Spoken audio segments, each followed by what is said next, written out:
Hello students, आज हम आपको कॉलाइडी अवस्था चैप्टर ही उसके बारे में बता रहे हैं।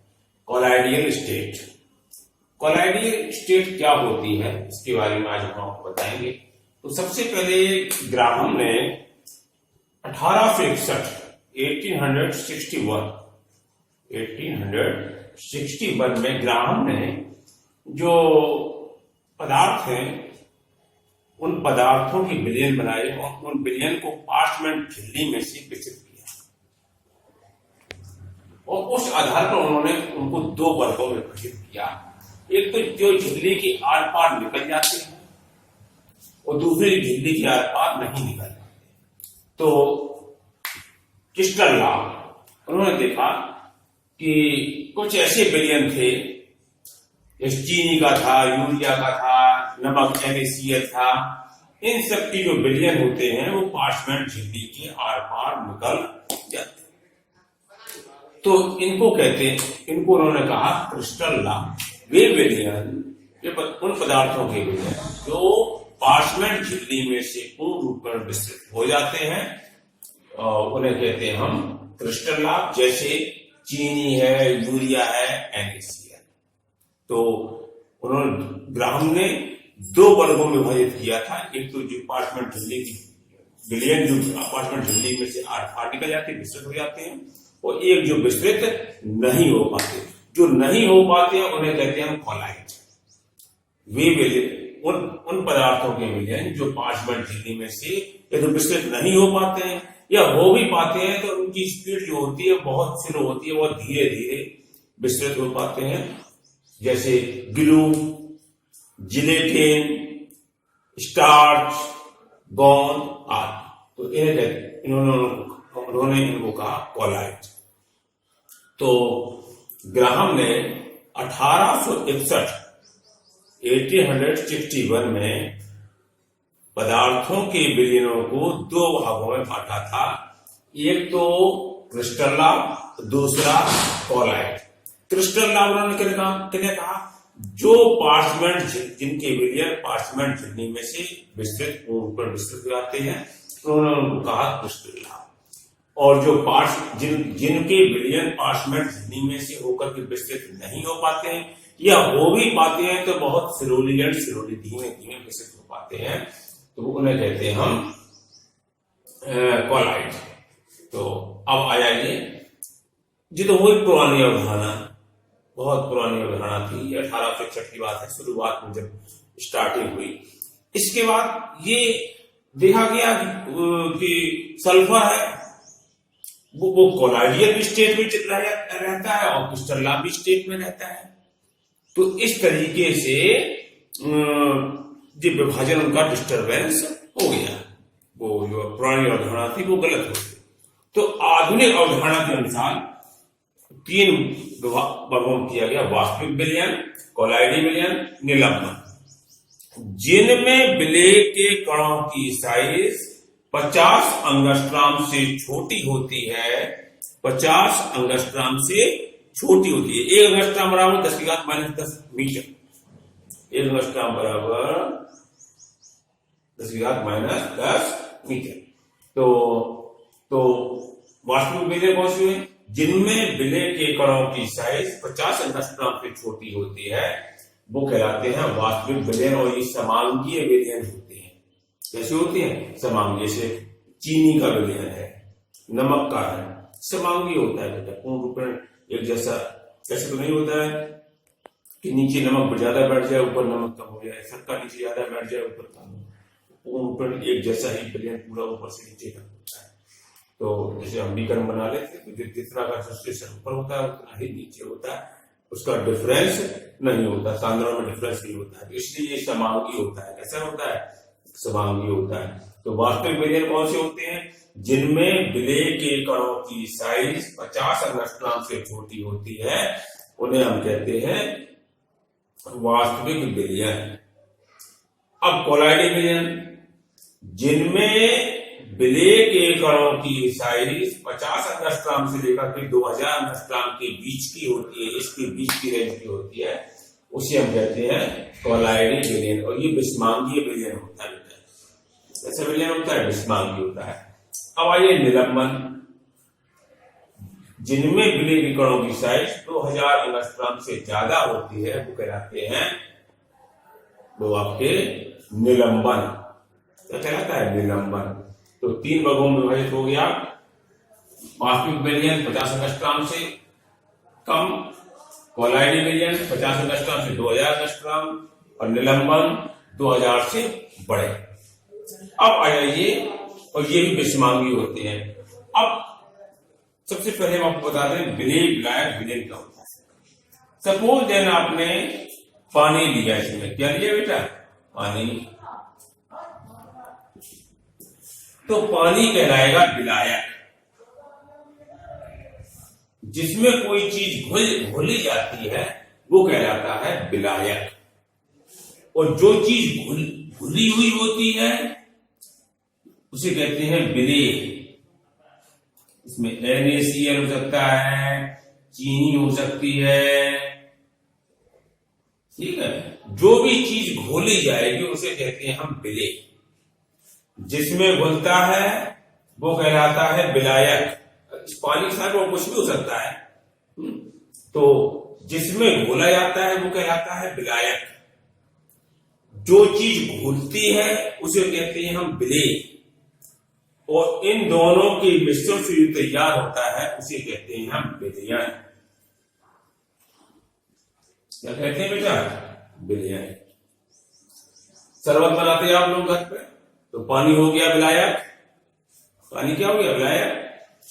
चीनी आप लोग कुछ डाली इसमें, तो वो हो गया विलेय, और जो शरबत बनकर तैयार हुआ उसे कहते हैं विलयन। तो इस तरीके से विलेय, विलायक और विलयन, 3 ये हम आपको बता चुके हैं।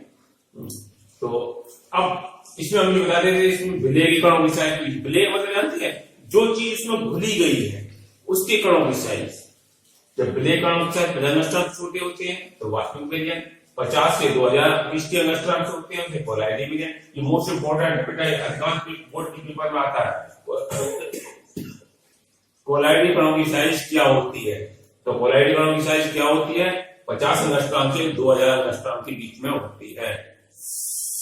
निलंबन 2000 एंगस्ट्रॉम से बड़ी की साइज होती है। विलेय कणों की साइज जिसमें 2000 एंगस्ट्रॉम से बड़ी होती है उसे कहते हैं निलंबन। और ये विषमांगी निकाय है, कोलाइडी विलयन भी विषमांगी निकाय है, और वास्तविक विलयन भी विलयन कैसा है? समांगी है। अब 2 चीजें और बतानी आपको, परिक्षेप्य प्रावस्था और परिक्षेपण माध्यम। जैसे आपने गोंद ली और गोंद का सॉल्यूशन बनाया आपने पानी में, तो जो चीज घोली जाती है, जैसे इसमें जो विलेय होता है, जो चीज घोली जाती है उसे कहते हैं परिक्षिप्त प्रावस्था, और जिसमें घोली जाएगी उसे कहते हैं परिक्षेपण माध्यम। परिक्षेपण, जैसे हम कहें कि धुआं है, तो धुएं में जो कार्बन के कण है वो परिक्षिप्त प्रावस्था है, और जो एटमॉस्फेयर है, वायु है, वो कहलाता है परिक्षेपण माध्यम। परिक्षेपण माध्यम। तो जो चीज घुलती है उसे कहते हैं हम परिक्षिप्त प्रावस्था, और जिसमें घोली जाती है, जिसमें वो वितरित रहती है जिस माध्यम में, वो कहलाता है परिक्षेपण माध्यम। तो इस तरीके से आपने ये चीज समझ ली। मोस्ट इंपोर्टेंट ये है कोलाइडी कणों की साइज। कोलाइडी विलयन, कोलाइडी कणों की, कोलाइडी कण क्या होते हैं? जिन कणों की साइज 50 एंगस्ट्रॉम से 2000 एंगस्ट्रॉम के बीच में होती है उसे कहते हैं कोलाइडी कण, और कोलाइडी कणों से निर्मित जो विलयन होता है उसे कहते हैं कोलाइडी विलयन। कोलाइडी विलयन। और कोलाइडी विलयन जो होते हैं वो 50 एंगस्ट्रॉम से 2000 से, ये विषमांगी विलयन होता है। इसी तरह से निलंबन भी है, 2000 एंगस्ट्रॉम से बड़ी होती है, ये भी विषमांगी निकाय होता है। विषमांगी कैसा होता है? विषमांगी मैं आपको बता चुके हैं। विषमांगी, इसमें 2 प्रावस्थाएं होती हैं। कौन कौन सी होती हैं? परिक्षिप्त प्रावस्था, परिक्षेपण माध्यम। परिक्षिप्त प्रावस्था की साइज कितनी होगी? 50 एंगस्ट्रॉम से लेकर के 2000 एंगस्ट्रॉम के बीच की साइज होती है, ठीक है। और प्रक्षेपण माध्यम जिसमें गोले होते हैं तो वो प्रक्षेपण माध्यम होते हैं। जैसे धूल के कण आपने देखे होंगे, किसी झरोखे से यदि रोशनी आ रही हो तो उसमें आप देखना महीन महीन महीन महीन धूल के कण दिखाई देते हैं। धूल के वो कोलाइडल स्टेज है। जो मिट्टी होती है, धूल होती है, वो कोलाइड है, कोलाइड कण है। और जो माध्यम है इस हवा में फैले हुए हैं वो कहलाता है प्रक्षेपण माध्यम। तो प्रक्षेप प्रावस्था क्या होती है? प्रक्षेप प्रावस्था होती है आपके धूल के कण। तो इस तरीके से हम लोग पता लगाते हैं कि प्रक्षेप प्रावस्था और प्रक्षेपण माध्यम, और ये विस्मांगीय विलयन होता है। आगे नेक्स्ट हम आपको बताएं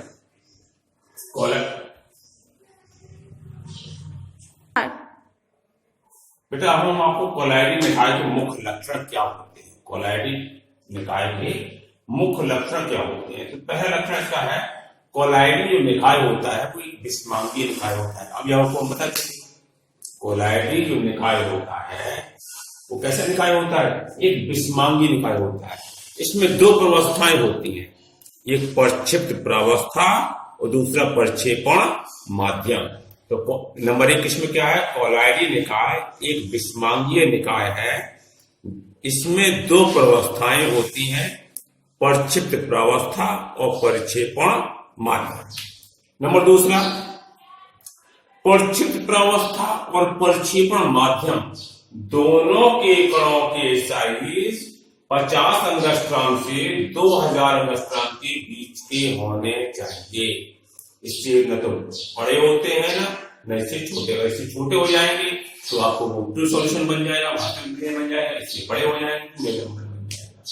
या इसको सेंटीमीटर में कहें तो 5 × 10⁻⁷ से लेकर के 2 × 10⁻5 सेंटीमीटर होता है। तो क्या आप नोट कर लें, क्योंकि कभी उसे पेपर में सेंटीमीटर पूछ लेते हैं। वैसे अंगस्ट्रॉम में 50 एंगस्ट्रॉम से लेकर 2000 एंगस्ट्रॉम के बीच में होता है, और सेंटीमीटर में यदि पूछता है तो 5 × 10⁻7 सेंटीमीटर से 2 × 10⁻5 सेंटीमीटर के बीच की रेंज में होते हैं। ठीक, अगला आ जाओ।